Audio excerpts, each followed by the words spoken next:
And the session is now being recorded. So, hi everybody, lovely to see you all, delighted to have so many of you here. And our session today is about the L&D tightrope and how we're balancing business goals with today's employee needs. And like I said, we've got Tom and Beth and they're in the room and they're ready to go. But before they start, they've got a question for you. And I would love you to respond to this question in the chat box. I've just created a big chat box that's down at the bottom underneath this slide. How are you feeling today?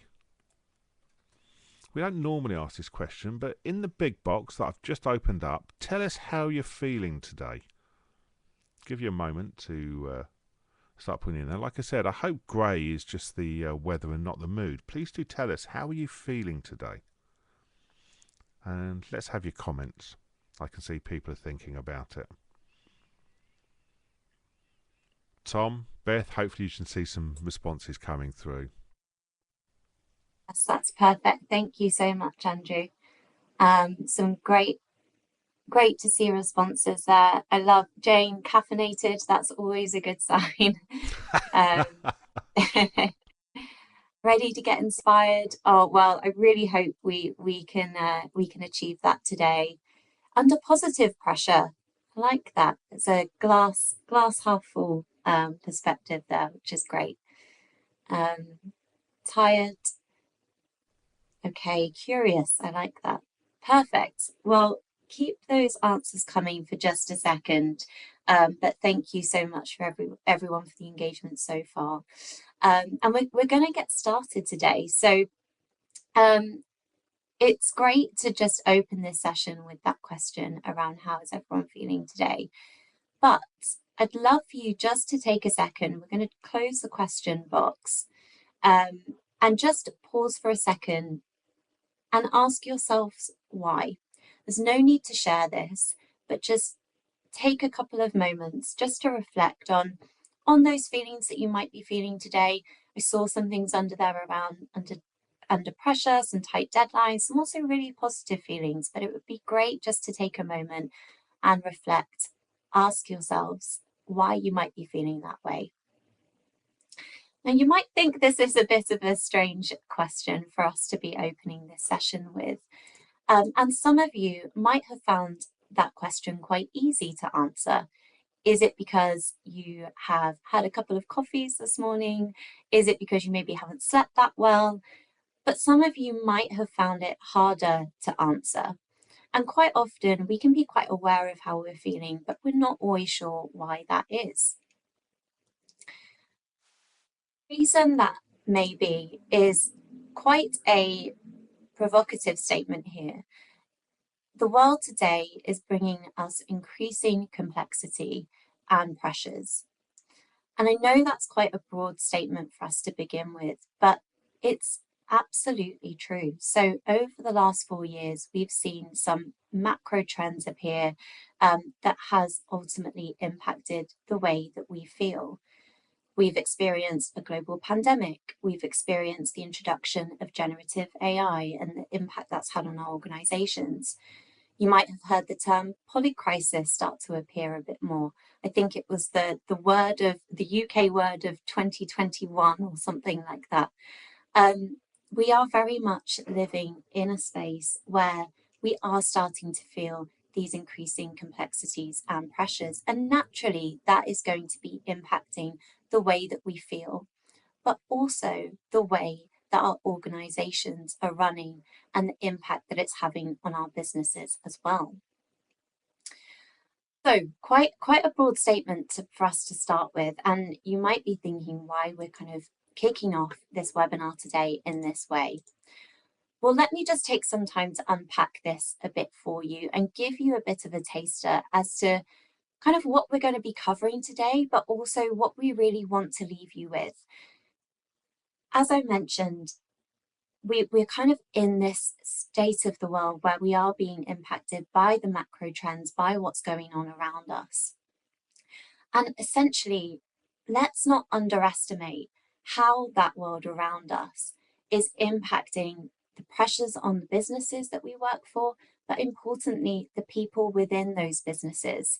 And quite naturally, there are business objectives that need to be met. There are business priorities that emerge as a result of this, but there are also employee priorities. And recently, Tom and myself, we've been having some really interesting discussions as to how what we're seeing when we're working with our clients is right now we feel that these business objectives and employee priorities are at odds with one another. And we'd like to argue that they're at odds with one another now more than ever. But where does this leave L&D?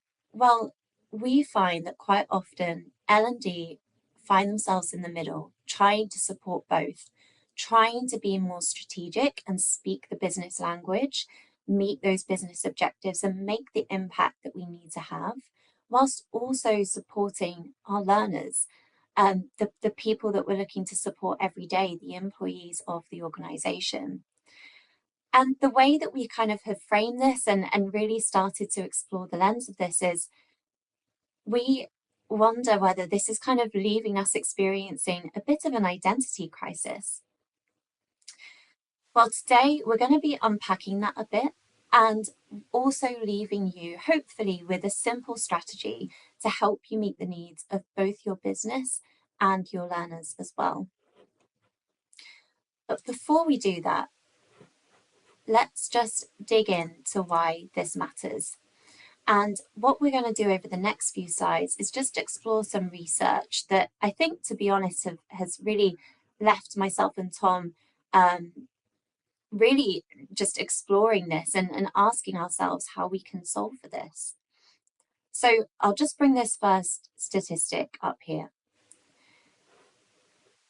So living with this contrast between the business priorities and the employee priorities that we're going to be looking at today, we feel has ultimately led to a disengaged workforce, with 59% of employees quiet quitting and 18% loud quitting.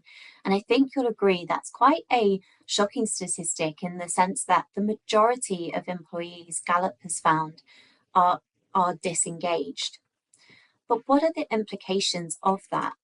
Well, Gallup also explored that the cost of low employee engagement is costing the global economy 8.9 trillion US dollars, or 9% of global GDP.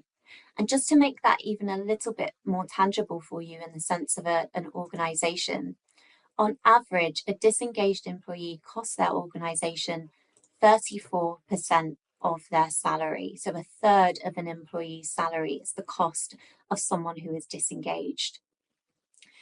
So we ultimately want to explore today this belief that the only way to solve for this disengagement crisis is to strike that balance between business priorities and employee priorities, and essentially have a clear path to impact, as opposed to us constantly balancing that tightrope that we might be feeling as L&D professionals.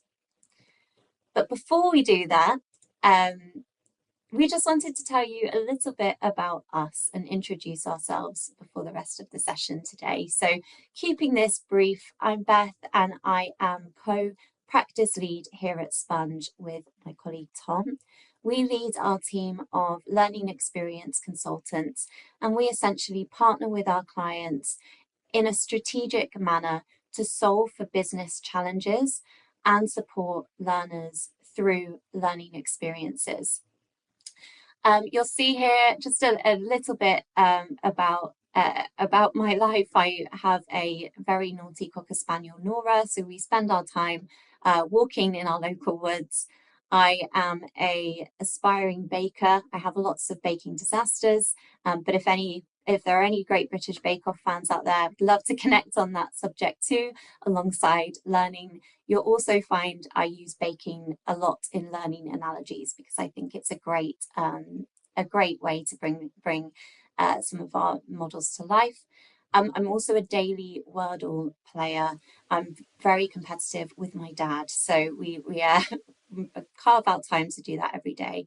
And I've been in the industry now just over 6 years and had the pleasure of working with some incredible brands and creating programs of work that ultimately strive to make that impact. And Tom, I'll hand over to you. Thanks, Beth. Um, Thanks for the good introduction about the practice. It's always fun to follow you with your introduction, so I don't have to. But a little bit about me. Very much into music. I find it helps with work. It helps outside of work. Huge fan of that, and that's led me to becoming a fan of podcasts recently as well. We recently had a young boy, so Parenting Hell and podcasts coming together make me feel quite a lot better about trying to navigate that challenge outside of work. Leading on from music, you'll notice that's the pyramid stage at Glastonbury. Live music, a huge part of my personal life. Love to do that to just get away from kind of work and kind of relax that way. But when I'm in work, I've also got a few programs listed here as well. Similar to Beth, really proud of some of the ones we've got listed here, some of the ones that we have the privilege to work on. And also, out of the names listed there, Beth and I have both had the opportunity to put into practice a lot of the stuff that we're going to be sharing with you today. So hopefully you'll be able to sort of take away what we're going to show you today and apply that in your roles as well. So we've got about 35 minutes. What we want to do is leave you with a deep dive into this balancing act that we're talking about. So just kind of unpick what we mean by that. And as Beth has kind of begun to introduce, what's happening in the world really matters. So that's for us to, let's just take a step back from where we usually are in L&D and look at that kind of bigger picture, understand what is going on and what impacts that's having. And that brings us on to our third point of, so where does that leave L&D in the modern world, let's say? And then finally, we did just want to share a strategy with you just to kind of support you in striking that balance. And again, like I say, this is one that Beth and I apply regularly in our work. It's a great strategy for just being able to piece together what we're trying to do and take into account all of the points that we'll be making today and get that down in a really kind of simple structure to be able to communicate that to your stakeholders, your colleagues. So again, something that hopefully you can take away and you'll find really useful as well. So what's impacting this balancing act?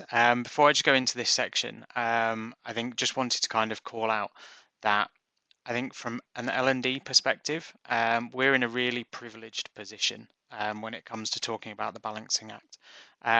We get to kind of hear both sides of the story. We get to talk with our stakeholders, the budget holders, the decision makers. We get to understand those business priorities, but we also get to speak to the end users, the learners, and really understand their needs and how they're changing. We've got a research body within Sponge, namely the practice, and that kind of helps us sort of stay in touch and ahead of the big macro trends, some of which kind of Beth has mentioned there. But it's when we can understand that and then use that privileged position that we have in this L&D world of being able to speak to the business, understand those and understand the learners, that we find when you bring that together, that's where we're seeing kind of our best results, the best impact, the best solutions to meet business needs and meet our client needs as well. So some of those things we're kind of hearing. So when we talk about kind of business priorities, we're thinking about this through kind of an L&D lens. What are we hearing from our stakeholders? So when we talk about productivity, we're hearing things like this needs to be tech enabled with how much the digital world is kind of accelerating at the moment. When we talk about ROI, can we think about automation in there? Can we demonstrate impact for the learning interventions and the learning that we're putting into place with people?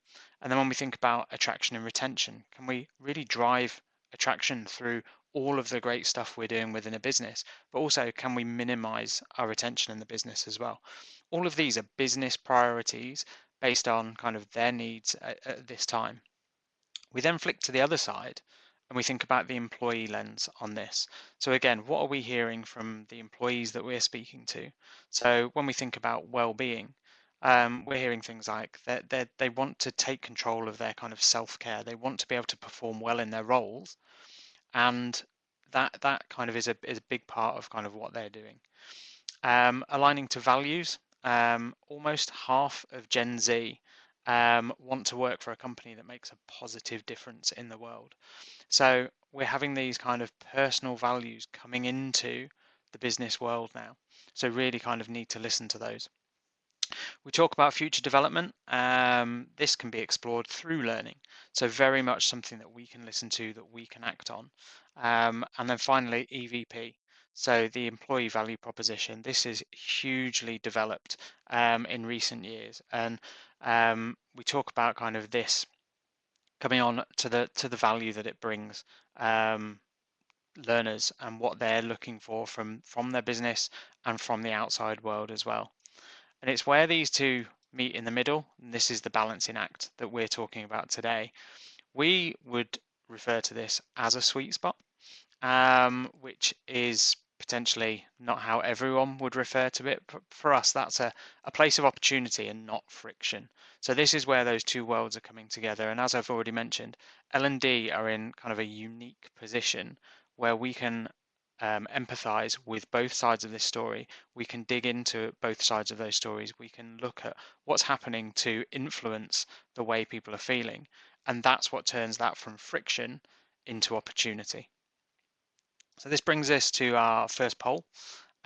Just interested to hear, in your experience, is it a place of opportunity or friction? Just opening that poll up for everybody now. So I'm interested in, is it opportunity, friction, neither, or both? So I added that as another option in the poll answers this morning when we were talking about this session. And what do you know? Everybody's gone there. What are your thoughts? Keep answering. We can see the results. Here we are. Let me broadcast the results. You can see. Look at that. Are we surprised? That was a great addition, Andrew. I'd love to know why people think it's opportunity and friction. Just in the chat, just put in the chat there, just very quickly. Why is it opportunity and friction? What are your thoughts, Beth and Tom? Why do you think people are saying both? Yeah, I'd love to hear. And actually, the first response here, it depends what team and or person you are working with. I think that can be a big influence, and I think naturally, depending on your role and your responsibilities within an organization, if you're working with that stakeholder where their priorities may sit more with the business versus learners, I think that can have a big impact. I also think maybe the challenges that we're looking to solve for as well can be quite different. Naturally, there are some L&D challenges that I think we can are essentially easier to tie to business metrics. So as an example, kind of off the top of my head, if we're supporting a sales team, quite often it's easier to tie that to KPIs around sales metrics, etc. Are they hitting targets? Have we seen an increase in sales? Whereas there are other challenges that I think it's harder to kind of tie that to business impacts. I think naturally that can be a place of friction and opportunity, and also tying the impact that a solution can have on learners to the business, and being able to isolate those metrics and tell that data story, and sometimes kind of cause that friction as well. But Tom, I don't know if there's anything you want to add there. Just called it out as well, where Jeff said friction is often where learning takes place, and I think that kind of hits the nail on the head of where there is friction from our L&D perspective, where we're able to see both sides of the story, both sides of that coin. We can turn that friction into that learning opportunity. Where there's friction, it may be a misalignment on those values, and misalignment on one of the kind of other areas, and it's where we can identify that and then dig deeper into understanding why there is that friction, that we can then kind of resolve that with a learning intervention or with kind of other more strategic interventions. And I also like what Kalsimi said as well. Limited resources, the businesses clash prioritised needs. But I also like this idea that people who are learning have a tunnel vision, and they will look at it as, okay, so it's an opportunity for me to grow, or you're forcing me to do something that, from a friction perspective. And so what I see as opportunity, you might see as friction, and similarly the other way around. So I think there's definitely I something there love as that. well. I love that answer. I Just a think yeah, it really resonates. yeah. Mm. Sorry. Oh, voice nearly went. I'm going to need to close this chat down now, so I can see a couple of people are still typing. If you want to carry over your comments and put them in the general chat, please feel free. But I'm going to put us back to the normal presenting mode. So here we go. All yours, team. Perfect. Thank you, Andrew. And thank you so much, everyone, for your engagement in that poll. I think really interesting to see those answers, and hopefully what we're about to dive into can kind of explore that a bit more. So as kind of Tom mentioned, we wanted to start by taking a step back from this balancing act and just think about what's intensifying this feeling that we kind of have to kind of walk this tightrope. And we've kind of coined these three things that we'd love to explore as intensifiers. These are essentially three kind of trends that we've experienced or started to really research in the industry that kind of are having an impact on this balancing act. And kind of once we've explored these, really thinking about the takeaways that we can provide you to really consider how it can help you apply the strategy that we're going to explore and ultimately achieve that balance that we are looking to achieve. So this first intensifier, digital minimalism versus maximalism. And I think something we're seeing just generally in organizations is we are very much in a digital world. A lot of our connections happen via digital means. In some respects, we're very fortunate that we can connect with people across the other side of the world in no time at all. We kind of have that connection at the end of our fingertips whenever we want it. But interestingly, we're starting to see this this kind of younger people gravitating towards a more digitally minimalist life. And not just younger generations, but all of us in general. And there's some really interesting research that's been run by Wonderman Thompson. They found that 67% of people that they surveyed agree that technology is making us feel more detached from the real world. And I think this is a trend that we kind of hear from working with our clients and our stakeholders, is that learners are really calling out for this sense of connection. And as much as these flexible working opportunities is something that people are really looking for, they're also looking for that real world connection with their colleagues, which they feel they aren't getting so much through the virtual space. And interestingly, to bring Gallup into the mix again, a study that they run actually found that all forms of social time, so phone, video, texting, they are interestingly associated with a better mood, but that has a threshold. So after moderate amounts, our mood kind of actually starts to decrease. So I think there's a really interesting balance where we're kind of exposed to technology in this digital world, which has intensified over the last 4 years, whilst also balancing this need for more real world connection and this sense of overwhelm. We're constantly bombarded with content via digital means. So we're starting to see people really value a space where there is more of this real world connection. And Cal Newport, in his book Digital Minimalism, has these three principles: clutter is costly, optimization important, and intentionality satisfying.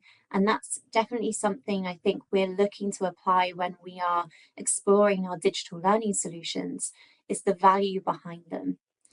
Now, on the right here, we've just started to explore this kind of digital maximalism versus minimalism and the impact that that's having both on businesses and learners. So the opportunities for businesses is that the digital world brings opportunities for innovation.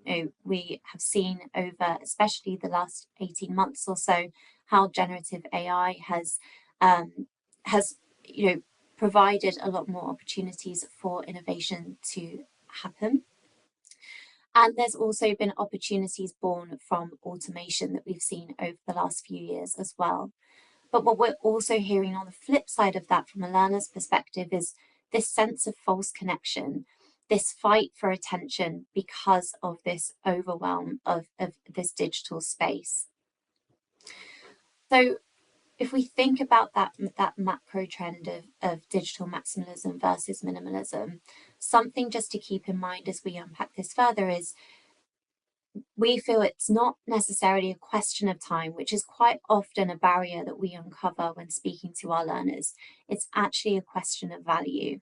And how can we constantly be thinking about when we're providing digital learning, especially to our learning audience, how do we ensure that they are feeling valued, that it's a valuable use of their time, and it's not another bombardment of learning that they almost feel is another thing in their digital space. Move us on to our second intensifier. I wanted to talk a little about the Banny world, and I don't know if anyone has heard of this. I'd love to hear if you have. It's a relatively new concept and coined by an American anthropologist, author, and futurist, Jamie Saskia. It's a build on what was traditionally known as the VUCA world: volatile, uncertain, complex, and ambiguous. Now, Banny is a build on that: brittle, anxious, non-linear, and incomprehensible. So it sounds quite scary, but I think it's a really interesting lens for us to consider, again, both those business priorities and employee priorities. And interestingly, PwC recently ran some research on hopes and fears, and employees found that 53% feel that too much change is happening all at once, and 62% said the pace of change at work has increased over the past year. So it kind of reflects the world that the Banny world creates. It's fast paced, there's a lot of unexpected change, which also leads to a lot of anxiety and people quite often having to make quick decisions as a result of unexpected events. And you can see that how that has impacted just the general feeling of how we all feel, and kind of taking us back to that reflection at the start. So some interesting research run by Wonderman Thompson, and the kind of problems that the world is facing today. You can see kind of some of those macro trends that we've already called out in this session today, and how ultimately that is impacting the anxieties that the people are feeling, and also us not underestimating the impact that that can have on how people are feeling at work as well.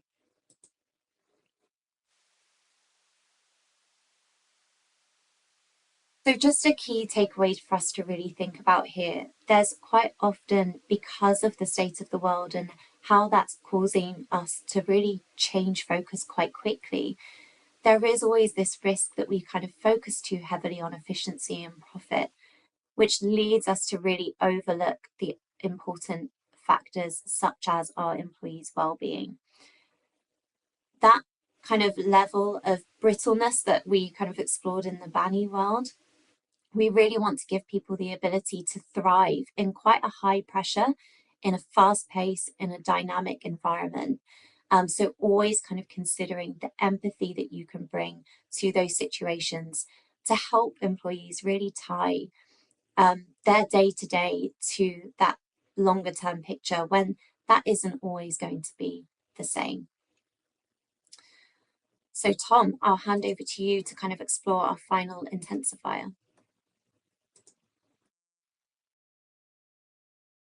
the new generation of our workforce. So unsurprisingly, 64% of the workforce will be made up of millennials and Gen Z by 2025. And that shift in demographic, as I say, it's to be expected. But with that, we've kind of got to appreciate the changing kind of needs from both sides. Businesses are going to need to adapt to that changing workforce for some of the points that Beth mentioned, but also the changing needs of those employees, of those learners, of those individuals are evolving as well, again, for some of the points we've mentioned before. So we need to, as L&D, as businesses, even as individuals working within those businesses, all need to kind of break away from certain assumptions that have maybe been in place for kind of long periods of time.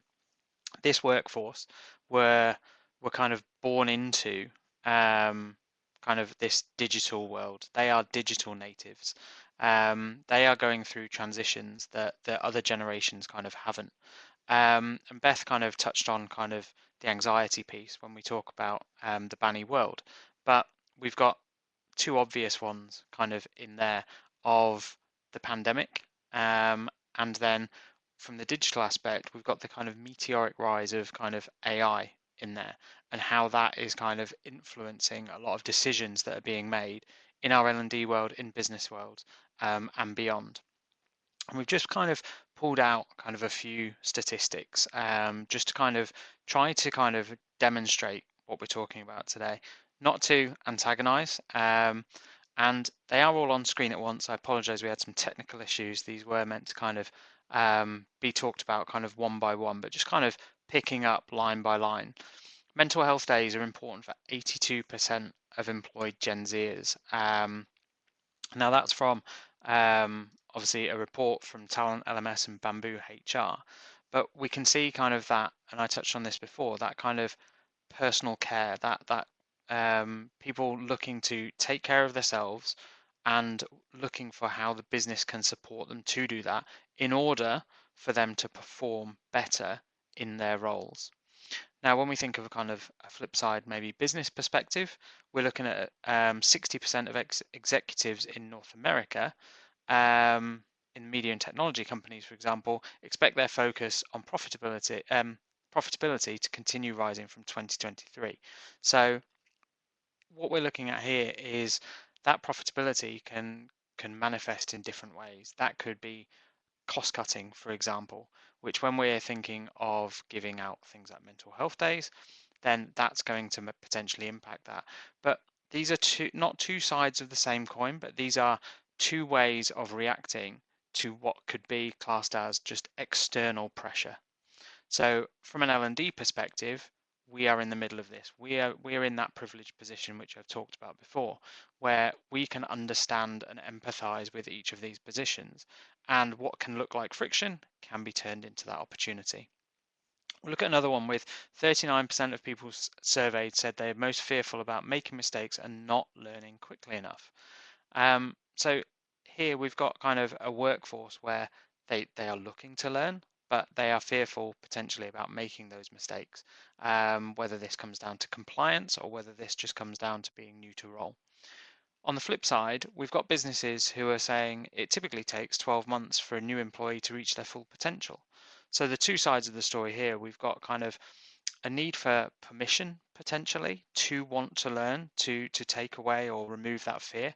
And then we've got kind of this business side where, well, there is freedom and there is research that says it's going to take 12 months to get up to speed, and businesses understand that. So connecting those points is kind of vital for that kind of cohesion between business and employee and getting them to where they need to be.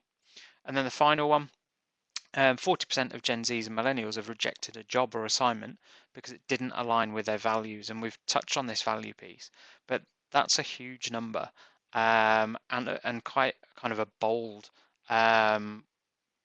move really. When someone is looking for a job, but if it doesn't align to their values, that's how important that is to them compared to maybe how they've kind of had that in the past. But then on the business side of things, we've got 44% of employees only 44% of employees are clear on how their work connects to the organization's priorities. So if we think about those priorities being their strategy, being their values, if we've got a disconnect here with people maybe not understanding how they can connect with those, we can see that there's a potential kind of communication issue here where we've got people maybe not understanding a business way of working or a strategy or the values. And again, where we've got friction, it doesn't need to be a negative kind of outcome. L&D can step into that point of friction and turn that into opportunity where we can essentially share the values, share the goals of the business with this generation of employees and have them see how their work meaningfully connects, how they add value, and then the business obviously benefit from that as well, where we talked about things like ROI, retention, and even talent attraction previously as well. So when we think about kind of this section, what we're essentially saying is not being antagonizing, but just not underestimating the importance of that bigger picture. This is kind of the first part where we're saying just taking that step back to appreciate both of these worlds from our privileged position, and then really kind of maximizing what we can do in that position. And this is where we come to our second poll. Of those three intensifiers, which is going to resonate with you the most?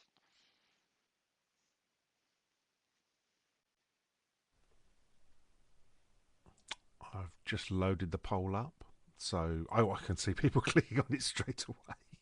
I love it when we put the polls up. People immediately go, "Oh yeah, I have an opinion," and they want to tell us about it, which I love. So here we are. I've just put the results up so people can see.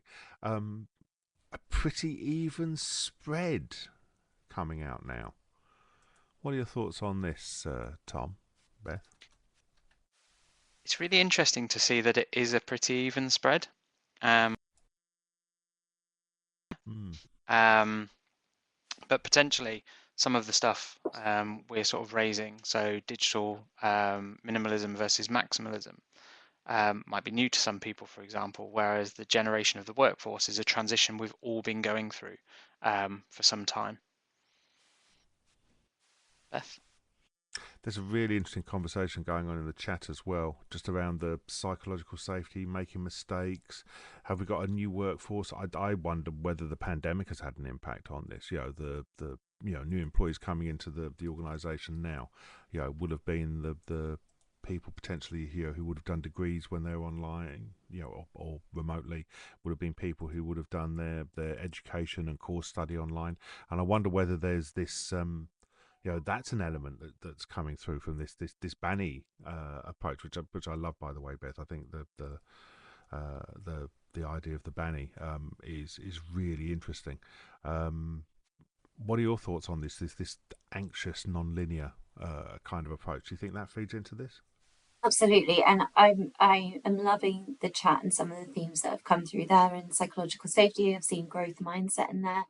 And I think there's, this is a very broad brush statement, but I think if we can connect the new generation of the workforce to the fact that they have gone through key milestones in their life, growing up in, as Tom said, a very digital world, they are kind of these the term digital natives. I think naturally we kind of that they're coming into the start of their careers. I think having experienced this quite disruptive situations such as the pandemic, that was an event that ultimately changed people's behaviors more than ever before. We were forced to do that. So I think that place of psychological safety, I think that there naturally has been that shift because there is these kind of outlying anxieties that people are feeling as well. Absolutely, absolutely. I'm loving the conversation, by the way. Please keep the conversation going. We're going to have to move off the poll slide, but please do keep this conversation going.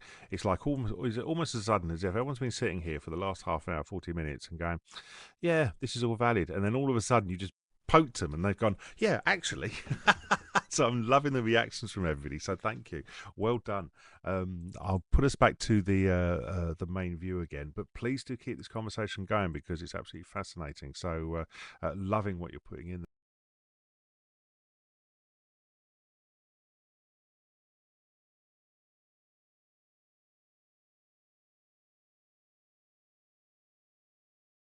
Fine. Um, just to kind of move us on, so where does this leave L&D? So we're talking about L&D being in this area of friction, which we believe is an area of opportunity. But I think it goes a little bit further than that. So L&D is potentially having an identity crisis at the moment. So we've got what we're hearing from our clients. What's the ROI of this learning? What we need to demonstrate the GMV here. How do we impact this employee retention? Versus kind of we're inundated with learning, but not having that value. I want learning and development opportunities, and then I don't have the time to learn.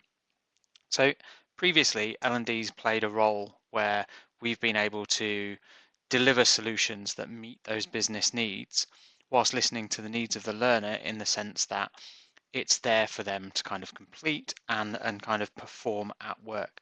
But as Beth and myself have kind of been talking about, the needs and the pressures are kind of expanding. There's this increasing complexity, and it's L&D almost needs to understand that where do we sit? Let's redesign kind of how we approach this to be able to better serve both of our kind of customers in this sense. And this is where we can share an approach to help you with these challenges. So this, like I say, is one that we use within the business. It's one that Beth and I have had great kind of success with, mostly for kind of finding a simple way to be able to communicate the challenge at hand, what we need to do, and empathizing with both sides of this to kind of create that balancing act and then get to a solution or an outcome which meets the needs of both sides of this. So this is what we call just a 3E learning strategy. So for us, we've tried to kind of describe what this is, but it's a lot of things kind of packed into one. It's a calibration tool, which Beth will come on to. It's a diagnostic tool, so we're able to kind of quickly see pain points. We'll quickly see opportunities from this. And for us, it's kind of a reality check of like once we've been able to get this down onto paper, onto a page, onto a slide, we can then just kind of take that step back and is this what we're trying to achieve here?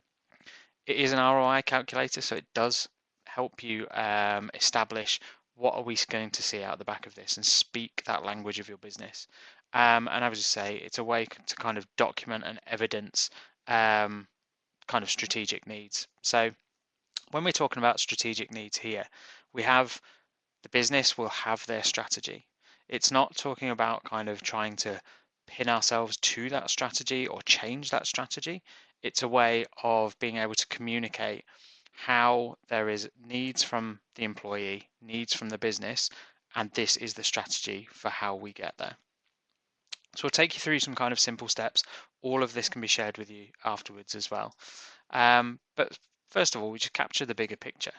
So this is where are we at the moment? Where is the business at the moment? Where does the business need to go? This is information that's kind of readily available.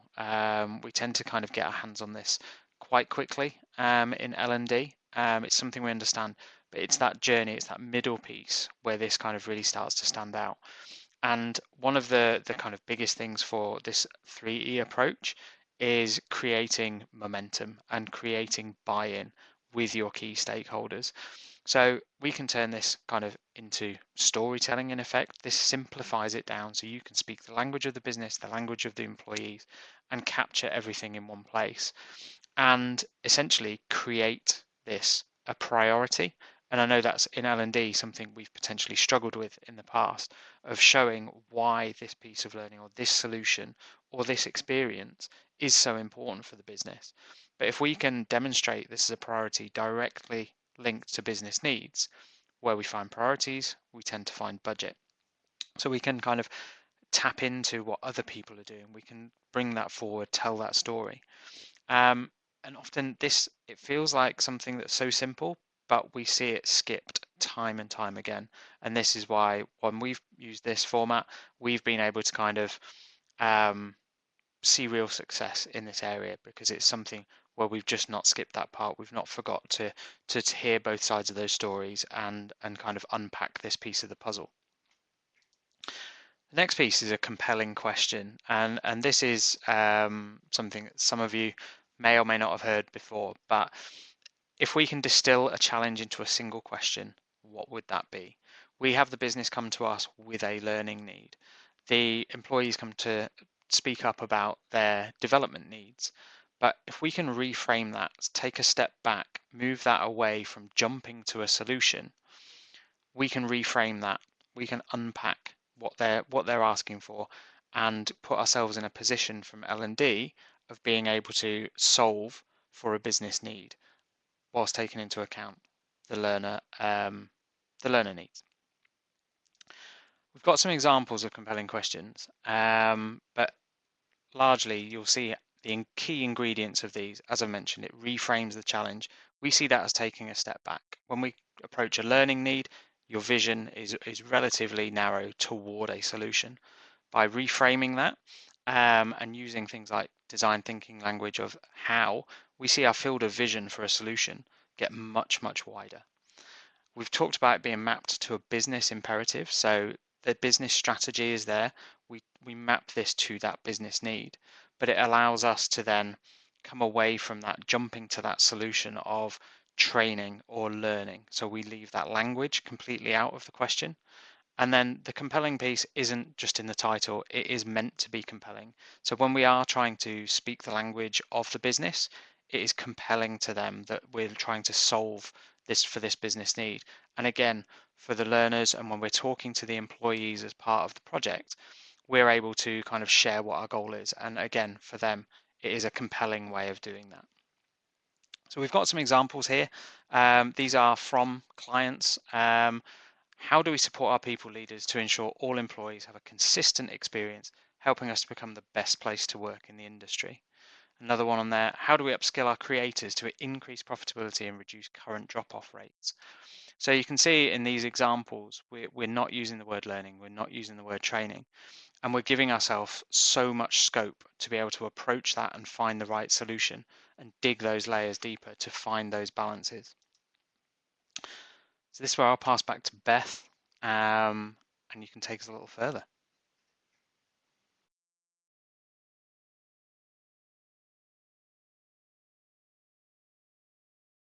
As Tom said, these slides will be available. So I'll quickly whiz through the kind of final steps of our 3E strategy. Essentially just reflecting on how that compelling question supports you with the balancing act. As Tom said, it's immediately rooted in business impact. So before we even kind of build on that, we've got a we've got a foundation of a business lens. The next step is to essentially craft your 3E hypothesis. So the 3 E's that make up this hypothesis is looking at your environments, looking at your experiences, and importantly, looking at your evidence. And on the left there, we've got some examples as to what makes up this hypothesis. Now, the exciting thing about the 3E hypothesis is it is a calibration. So there's a real opportunity to take a look at the full picture and recalibrate if needed. But what's key about what we've spoken about today is to look at this not only from the business lens, but from the learner's lens as well. So do we have the right audiences involved to get the evidence that we need? Is this the best environment for the intended experience? Are you able to get data from that environment, or do we need to look elsewhere? Are we too focused on the business data as opposed to speaking to our learners? So just looking at those 3 E's and considering those different lenses helps you to consider, are you getting from where the business is today to where the business wants to go, and ultimately solving for that compelling question? And just to give you an example on the next slide,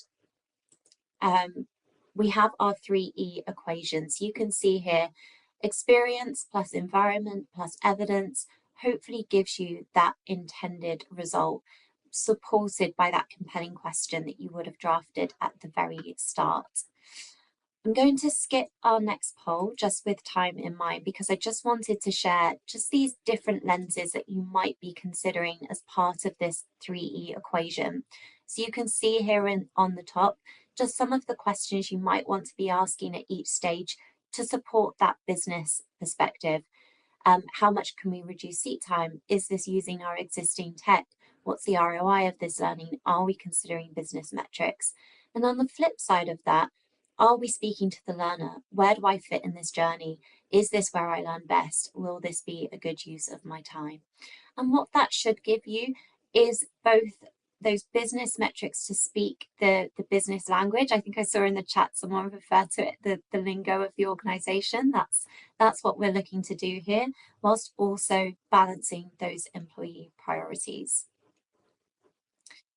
So we've got 5 minutes left, just to leave you with some key takeaways. Tom, I'll pass to you.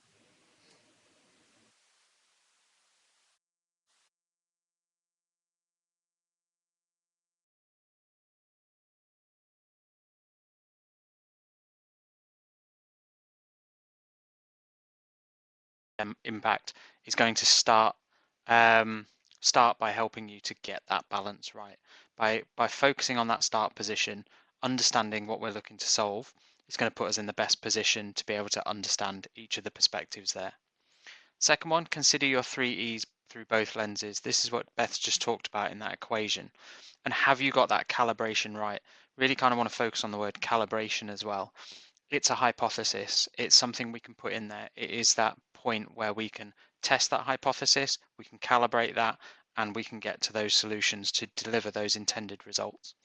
And then finally, don't be afraid to pivot. So when we do see results that maybe aren't what we expect, that is the calibration tool. So if we've put the work in at the beginning, we are solving for the right problem.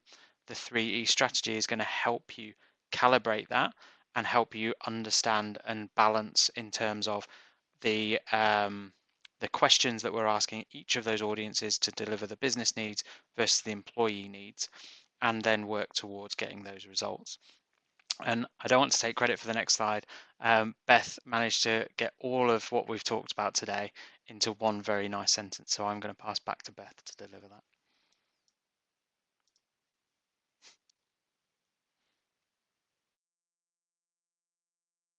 We did, I apologize.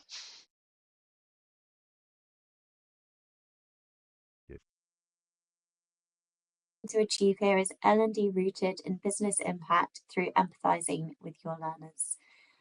But yeah, I'm so sorry. We probably bit off a bit more than we could chew with the content today. I think it made for great conversation, but it would be great just to, if we could answer any questions that have come through, but also please reach out post the session today as well.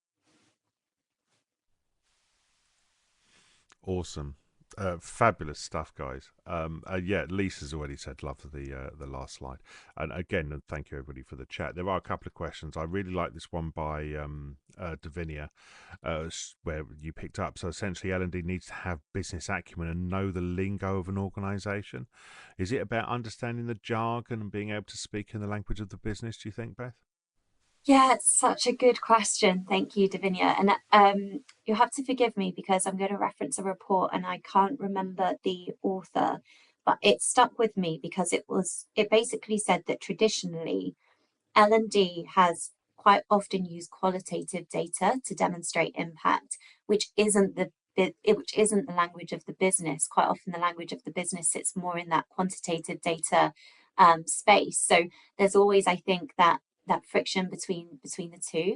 I think learning and training should be seen as something that is like an incredible opportunity, and I think that's exciting that it can speak to both the business needs and the learner needs. But I do think there's this need to balance, and hopefully that kind of strategy of putting everything on one page and demonstrating the business metrics as well as speaking to the learners helps us to do that. But yes, I think there is a bit of language that we kind of need to get right, but also make sure that there's really substance behind that too. Awesome. And we've probably got a minute or so just for another question. It was Jeff posted really early on, which I think is really interesting, wondering if there's evidence to indicate correlation between the split priorities of L&D and employees wanting to balance their personal development and business results. So we might understand the balance. Do we have that same, or do our employees and colleagues understand that balance between business results and employee development as well? Do they understand that their personal development is tied in from a balance perspective?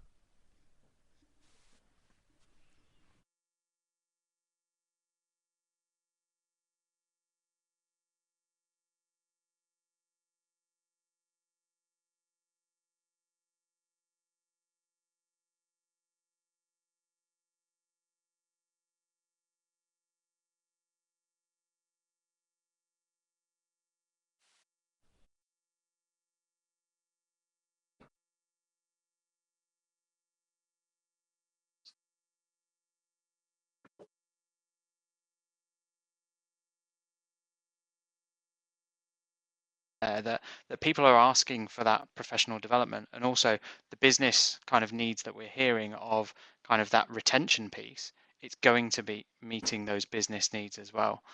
And then a PwC Global Workforce report from 2023 as well. Quick stat that jumped out there of 70%, 77% of workers are ready to learn new skills or completely retrain. So that for us, that is kind of something we would want to dig deeper into. But again, over 3/4 of people wanting to sort of learn and develop. So again, if we can meet those needs of the employees, we get the knock-on effect of the benefits to the business, which we're also hearing. Awesome. Brilliant.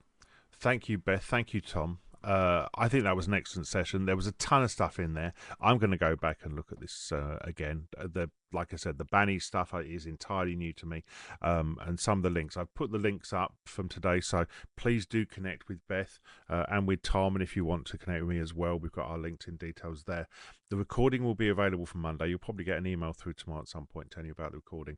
Go through the recording, pause, look at the links that we've put up here at the end. These links are clickable as they sit now. And what I've also done is I've put in links to some of the surveys and the content that you were talking about. Really, really good stuff. I'm going to put everybody into a lobby shortly, and so you're going to lose access to links and so on. But just to say thank you, a massive thank you again, Beth. A massive thank you again, Tom. Really good stuff there. And we will be back at 12 noon today with a second session where we're looking at immersive learning. But for now, thank you for your time, everybody, today, and we'll see you all again soon. So take care, everybody. See you soon.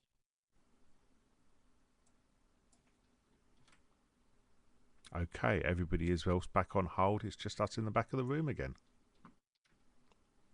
There we go. How was that? Oh, we ran out of time, but hopefully, I mean, it was great that great that people were engaged in the polls chat in and these things. sessions, Yeah, they were dead quiet, and then all of a sudden, you talked about the Banny stuff, and then boom, it yeah, just connected with them, and everybody got engaged with it. It was yeah, superb. We had a solid 50 people all the way through. We didn't lose people, so the 50 people amazing. there were there pretty much for the whole session, which was outstanding. So normally we'll lose 10%, 12% as the session goes through. You started with about 50, it ended with about 50. It was pretty solid all the way through. So well done. Amazing. Oh, thanks, Andrew. Thank you so much for your help Hanging as on your well, every word. and thank you for getting people It's all chatting as right. well. I think that really helped. You have to, because otherwise, you don't know whether you're getting any reaction. You don't know whether anyone's actually doing anything. It was interesting. We got people having separate side conversations going on. Yeah, Zdenika having Zdenkika having a side conversation with some friends somewhere who happened to be in the room as well. But yeah, yeah. How was that from the other side, Alex? Yeah, it was really good. Really good. It was very clear. I know you said you ran out of time, but it was good pace, and we've got some really good feedback in the chat about the Yeah, pace, particularly like too short and too yeah. interesting. Thanks for the great speakers. So well done. I know. Good stuff. Key is yeah, start following up with them and seeing how you go. There's some people who you're not engaged with, people like Davinia. I know Davinia outside, but there's some people that might be engaged with wanting to have a chat about this stuff. So yeah, you turn one of these into something, then it's been worth your time. Thank you so much. Awesome, good job, well done. No Thank worries. you. Look forward to the next one. I'm sure we'll do some more in the future. Just wondering, Yeah. Andrew, do we get the Take care, I'll results? see you all soon. Sorry, do we get the results of the poll questions? Do you have a record of that at all? I meant to take a screenshot, but I missed it. That's fine. Let me have a look. Yeah, I can pull. I'll pull them up for you now. So there we Yeah, go. So if I just take a quick screenshot of that. let me. Yeah, no problem. Let me max the. There you go. Let me max it. Okay. If you hit the full screen, you can pull a full screen. Oh, fantastic. Great. So that was one. This was the other one for you. So there we go.